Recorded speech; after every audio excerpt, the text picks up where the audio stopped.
Bom, começo agradecendo ao Joaquim. Opa! Você não vai cair, hein? Agradecendo essa oportunidade de ter essa reflexão, a sua generosidade em trazer a sua reflexão de uma maneira que todos possam ter acesso, todos possam entender a sua postura como pesquisador, educador. Muito obrigada pela palestra. Nós vamos agora abrir a possibilidade de perguntas ao público. Mas eu mesma quero começar fazendo uma questão para o Joaquim. A gente vai ter 2 microfones. Não, você está com o microfone aí, né? Sim, sem sim. problemas. Então, bom, eu fiquei ali sentada pensando se eu deveria ceder à tentação de fazer as perguntas que eu queria ou tentar dar voz um pouco aqui a questões que eu sei que são questões importantes, caras e complexas, né, para professores de língua portuguesa. Acho que na palestra de hoje você deixou muito claro a importância do trabalho com o que você está chamando de textualização. Né? Você está falando das capacidades de linguagem, você está falando da importância de ser possível transferir, né, esse trabalho de textualização, não a cada vez que se escolhe um gênero, mas de um gênero para outro, né, ao se trabalhar o texto. E, então, eu queria trazer exatamente uma questão que diz respeito a isso e que eu sei que está no dia a dia do professor. Né? O professor tem um currículo a cumprir, o professor tem um programa a seguir, e ele tem a Olimpíada também, ele tem que integrar, né? Ele tem que conseguir integrar o trabalho que ele tem que desenvolver no currículo oficial, com o seu programa, com a Olimpíada. Ele tem que atender ao que você chamou das práticas culturais de referência. Ele tem que ser capaz de coletar dentro da sala de aula, no lugar que ele está, quais são as práticas de letramento locais que fazem sentido, chegar a se debruçar sobre os gêneros que compõem essas práticas de letramento, o que nós chamamos no curso Caminho de Escritas a rede de gêneros que compõem uma prática cultural, né? Para poder se debruçar sobre ela, construir o modelo didático de um gênero central, por exemplo, né? Para trabalhar, enquanto isso, desenvolver o que se espera que ele desenvolva naquele semestre e que está definido, muitas vezes, curricularmente, quais são os gêneros que vão ser trabalhados a cada série, a cada ano, né? E, ao mesmo tempo, enfim, atender a uma série de coisas e uma questão que é ensinar conhecimentos linguísticos, ensinar gramática, o que também faz parte do seu programa, né? Ou seja, é uma situação complexa, né? É uma situação complexa. Então, eu gostaria de, por exemplo, pensar nessa última questão, né? Quando você propõe que, ao se trabalhar um relato histórico, o professor possa, num determinado momento, parar para pensar a questão dos tempos verbais, o futuro do pretérito, o presente e assim por diante. Bom, muito bem. Isso supõe que ele já tenha que ter ou feito antes, ou parar com tudo para começar a fazer uma reflexão sobre o que é tempo, o que é modo, o que é número, o que é pessoa. Ou seja, tem que ter construído uma metalinguagem até para propiciar que o aluno possa falar do seu próprio erro. Porque, para falar do seu próprio erro, ou identificar, ou construir a grade de correção junto com o aluno tem que ter um domínio desta metalinguagem gramatical, ele tem que ter domínio de certos conhecimentos e análise linguística, né? Para saber o que é verbo, ele também tem que ter diferenciado o verbo do substantivo, do adjetivo, e assim por diante. Ou seja, existe uma certa lógica na aprendizagem da gramática, existe uma certa gradação, existe um certo uma certa continuidade que tem que estar correndo paralelamente na sequência, ou os temas gramaticais a serem aprofundados devem ser escolhidos sempre em função do gênero, ou haveria uma certa autonomia, digamos, da reflexão gramatical que pudesse, de alguma maneira, subsidiar esse trabalho. Vou responder muito rapidamente. A questão é muito interessante e muito clara. A resposta é mais difícil, é verdade? Por quê? Porque você pode trabalhar sobre os gêneros sem fazer um trabalho sobre a gramática da frase ou sobre a morfologia. No caso, eu sou partidário de que os alunos tenham conhecimentos também gramaticais. Por quê? Porque em português, por exemplo, sem um mínimo de conhecimento sobre a morfologia, sobre inclusive o sistema ortográfico, seria muito difícil. Eu sou uma pessoa que defende a cultura. Eu sou partidário que a gramática se ensine, que a escrita se pratique e que a minha visão é ter conceitos para reflexionar sobre a escrita. E que os pontes entre a gramática da frase, ou a reflexão sobre o sistema da língua e o texto podem se fazer. Vamos a dar vários exemplos. Não é uma gramática muito complicada, que não é, inclusive se pode trabalhar unicamente sobre as grandes categorias, é o conhecimento da morfologia do verbo, que vocês dizem a conjugação, e a reflexão sobre os valores de cada uma das formas verbais. No momento que você trabalha sobre o relato histórico, você tem que saber identificar as formas. Por quê? Porque se o aluno tem uma dificuldade de uso, se ele mescla o pretérito perfeito e o presente sem justificação, você diz, tem uma ruptura de sentido, tem que dizer, a forma não é a mesma, forma parte da conjugação. Aí seria uma necessidade. Não exige um ensino gramatical muito complicado, mas eu sou partidário, de um ensino mínimo mais sério sobre a reflexão sobre a língua, autônomo. Sou partidário de um trabalho sobre a escrita, em que o fundamental são os usos da língua. Mas eu sou mais ambicioso ainda.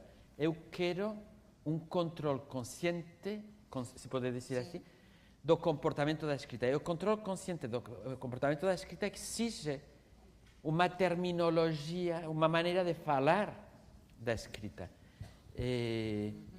Acho que, em termos de currículo, temos que pensar que selecionamos como conhecimentos gramaticais para um trabalho autônomo, quais são os objetivos e as competências a desenvolver na escrita, na leitura, na oralidade, e quais são os elementos de reflexão sobre o funcionamento discursivo indispensáveis. Entre os elementos de reflexão sobre o funcionamento discursivo, vai ter também elementos do que chamamos habitualmente a gramática da frase.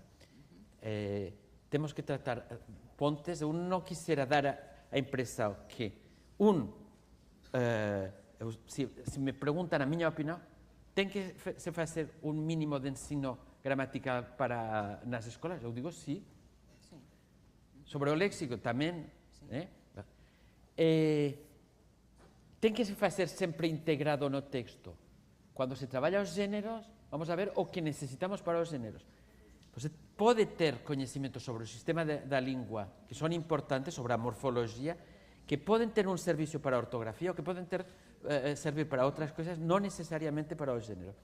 Mas quando trabalhamos sobre o gênero, temos que ver que necessidades ou que problemas tem o aluno para poder ter um discurso explícito sobre o que aporta o género. A minha resposta é suficiente.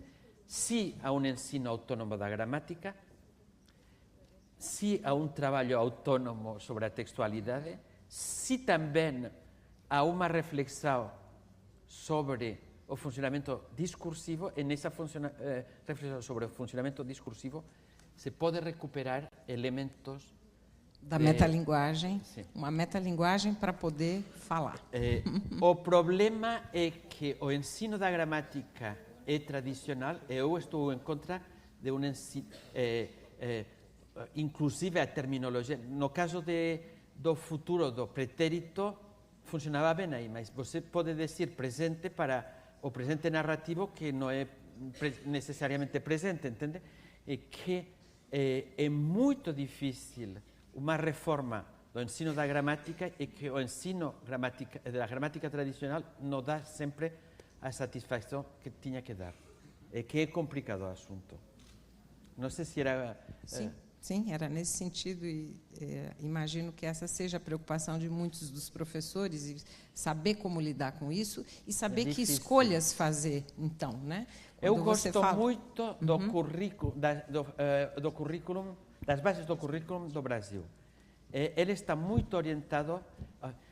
Vou dizer as coisas da minha maneira. Vocês têm uma sorte enorme de que os objetivos fundamentais do currículo estão ligados ao funcionamento discursivo. Estão ligados à escrita, à oralidade e à leitura. São fundamentais. E que se apoiam também em uma reflexão sobre isso e em conhecimentos. Acho que não está excluída a gramática. Isso não vi suficientemente. A base, acho que é de qualidade. Eu concordo. Porque eu pude ler perceber. Muito obrigada, Joaquim. Temos aqui perguntas do público. Vou começar com a pergunta do Ladimiris Gomes de Carvalho, de Natal, do Rio Grande do Norte. Ele é mediador do curso Caminhos de Escrita e te pergunta o seguinte: quais dicas o senhor daria para que o professor... Quais dicas, quais pistas, quais sugestões? Okay. É uma palavra nova. É um curso de português para mim. No diálogo, os gêneros dialogados permitem interações, é uma regulação. Vocês têm que corrigir a gente quando fala. Ótimo. Então vamos lá. Quais dicas, sugestões o senhor daria para que o professor pudesse compreender melhor a voz do aluno, uma vez que, muitas vezes, aplicamos a sequência didática apenas como algo regrado? Vocês viram o que passou com o menino cego. Um elemento a generalizar. Os textos escritos por os alunos se oferecem ao professor, se ele é tímido, primeiro ao professor e depois à aula. A escrita é para comunicar. Os outros leem. Se lê a alta voz. A primeira é receber o texto. Essa é simples. É uma regra geral que muitos professores esquecem, que corrigem e não leem. O filme que eu passei sobre o menino cego, eu gostei porque se vê em silêncio como os outros meninos da aula estão escutando. Primeiro escutam o texto do outro aluno, depois o menino cego, e não somente escutam, eles sabem que ele está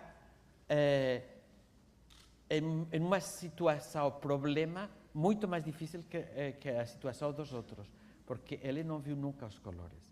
É uma lição dentro é que receber a voz do aluno significa se você lê a alta voz, é um gesto do professor, o texto escrito por um aluno pequeno, cheio de erros, você não lê com os erros. Para receber o texto, você lê corrigindo os erros para mostrar que você recebe a sua voz. Entende? Se falta um determinante, na gramática tradicional, um artículo, você añade o que falta. Se está mal conjugado, aí é para ver que você tratou de compreender. E quando não compreende, diz, você que quis dizer assim? Você não interpreta, você recebe. Primeiro tem que compreender. As dicas principais, a base é simples. Escutar a voz do aluno, quer dizer, receber o que lê. Outra coisa diferente o passo seguinte é, vamos a ver, quais são os 3 problemas fortes do texto que se podem resolver.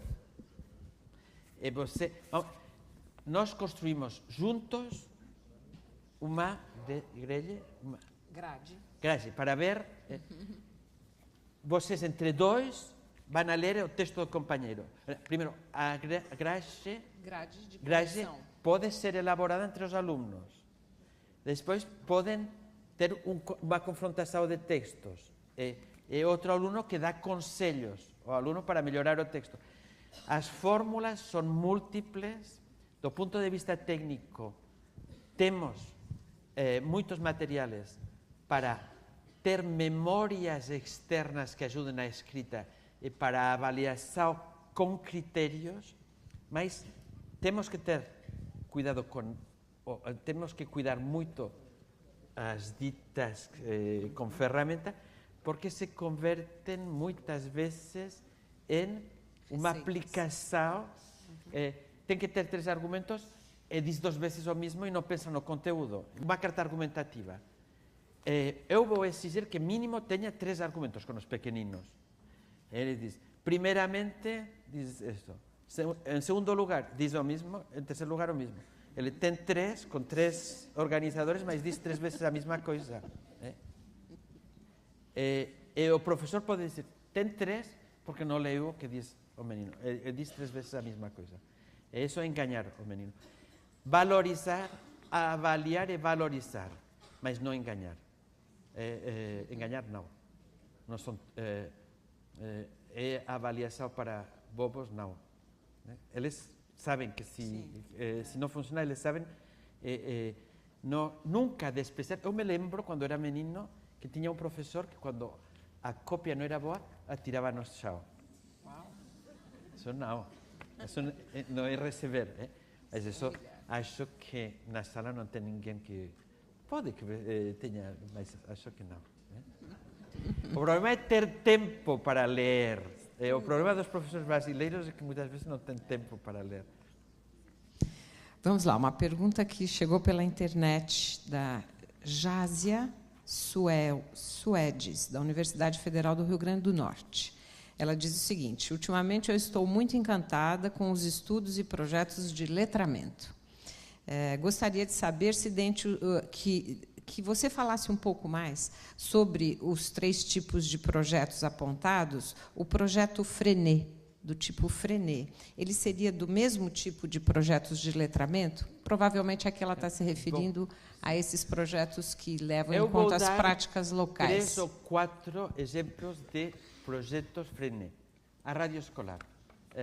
No Mato Grosso ou em Guaiás, cada mês tinha uma rádio escolar. Para a oralidade, mas é muito importante, porque desenvolver a fala em público é importante. E que depois tem consequências também para melhorar a escrita. E que a preparação de uma emissão de rádio escolar exige escrever em que momento vai ler ou vamos a proibir que leia para que a comunicação seja mais direta. Esse tipo de coisa é importante. Mas em que é um projeto? Uma rádio escolar é uma rádio onde os alunos de diferentes lugares aprendem com a rádio.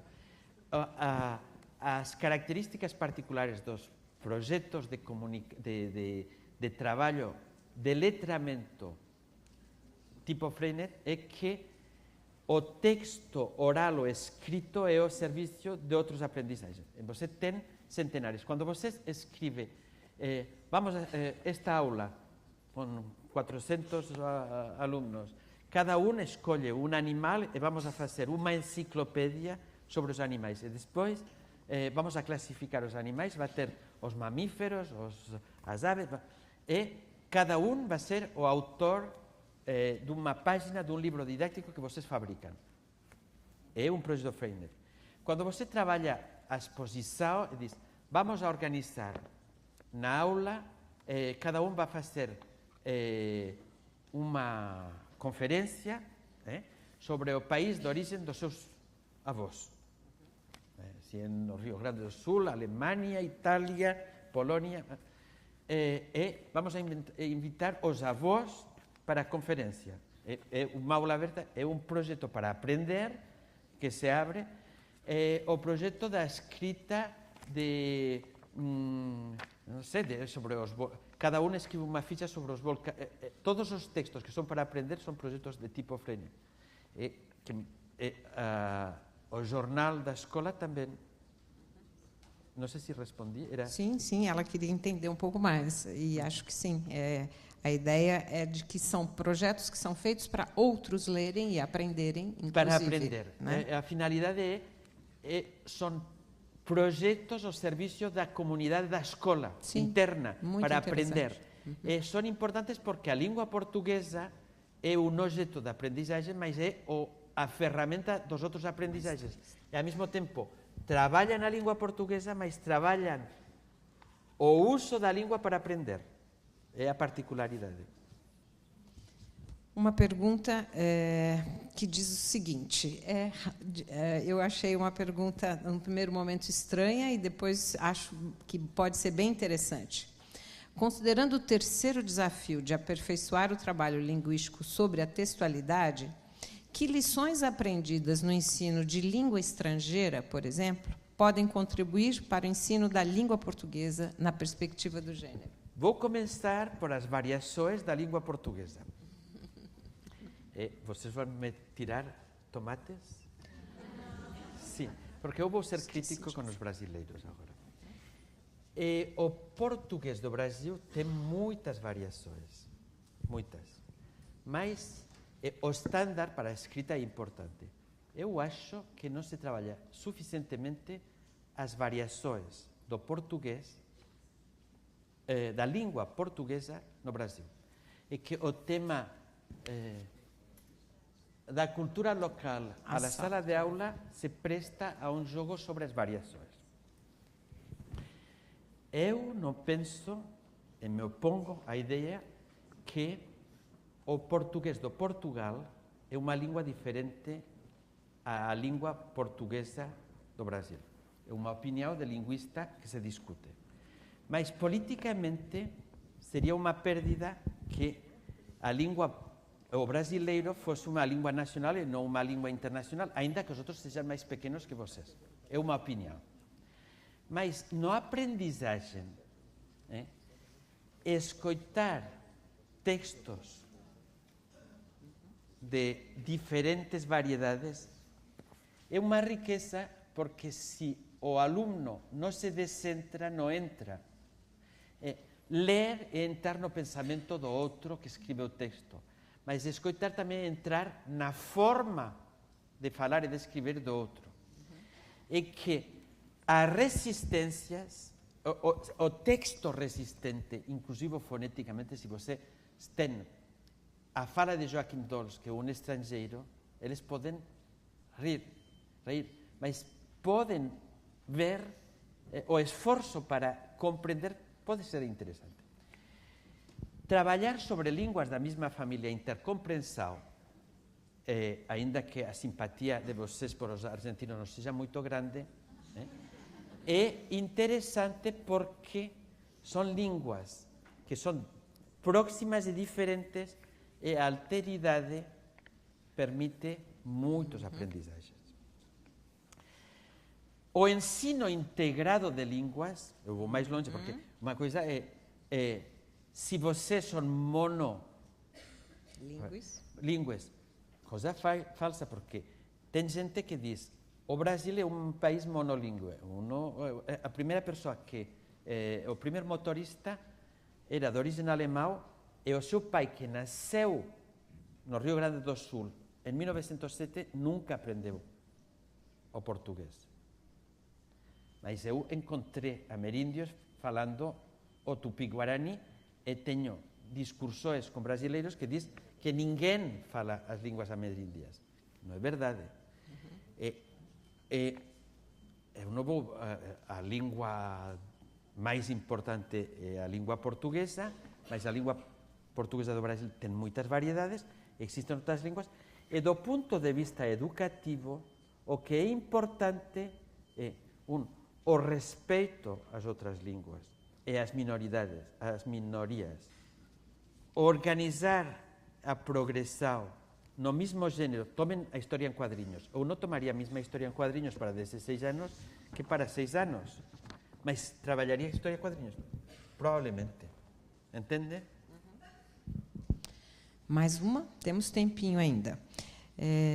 Bem, antes de terminar, antes de fazer, acho que a nossa última pergunta, eu queria dizer que nós estamos recebendo muitas perguntas aqui, especialmente pela internet. Não teremos tempo de tratar de todas, mas todas elas estarão com respostas no portal.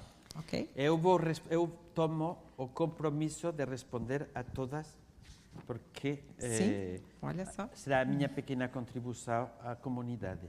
Que bom, ótimo. Legal. Então, a nossa última pergunta. Ela vem de Daniel Venâncio, da Diretoria Regional do Ensino de Bragança Paulista. O que dizer da relação das 5 tipologias textuais e os inumeráveis gêneros textuais? Pergunto isso porque são tantos os gêneros e todos eles mistos ou híbridos, com características de vários outros gêneros, que fica difícil entender as 5 tipologias comportarem tanta diversidade de estruturas textuais. É uma boa questão, ele tem razão. Mas é uma questão que eu vejo mais para os pesquisadores das primeiras linhas. É importante. Eu acho que temos um agrupamento que não é uma tipologia para o ensino. O agrupamento que eu proponho para o ensino é simples. Eu digo, tem os gêneros narrativos de ficção. O conto, a legenda, é uma entrada. Tem os relatos que exigem documentação. Se você escreve sobre o Rio Grande Espanhol, ainda que a história muitas vezes se fabrica com falsificações, você tem que se documentar. Não inventa a história das relações entre a Espanha do século XVI, XVII, do Portugal ou da época da independência do Brasil. E que, para escrever uma notícia que é também um relato, para escrever o relato, segundo grupo. Terceiro grupo, primeiro grupo, gêneros narrativos de ficção. A diferença entre a ficção e a documentação do passado é muito importante no ensino para pôr tudo junto. No primeiro, a criação da intriga para um relato de enigma, um relato de aventuras, um conto, uma legenda, é interessante. Diferente é documentar-se sobre o passado ou o presente para escrever, que são os relatos, que é o segundo grupo. O terceiro grupo, argumentar. Fundamental na vida dos cidadãos do Brasil, que eles aprendam a defender-se. Ainda que os taxistas de São Paulo têm um nível de argumentação impressionante. Cada vez que tomei um motorista, entre Dilma e Aécio, o debate é importante no transporte da cidade. Mas é importante para o cidadão, em lugar de insultar, argumentar. Eu frequento as redes sociais brasileiras, inclusive os professores universitários deveriam aprender a argumentar sem atacar. É diferente. Educativamente é importante. Quarto, os gêneros para aprender que garantizam o desenvolvimento da aprendizagem, como resumos, relatos, um texto expositivo sobre os vulcões, um texto uma explicação científica. E o último, os textos de instruções que agrupam os textos que regulam as ações, que pode ser uma receita de cozinha, como o texto de uma lei. E os textos literários e poéticos que atravessam tudo. As tipologias dos discursos são importantes para nós, para os pesquisadores, mas acho que menos importante para os professores. É a minha posição. Bom, já que ele vai poder responder, né, as perguntas que chegaram, muitas delas poderão ser aprofundadas, então, depois. Eu queria agradecer a presença de todos e, especialmente, a sua presença, Joaquim. Muito obrigada.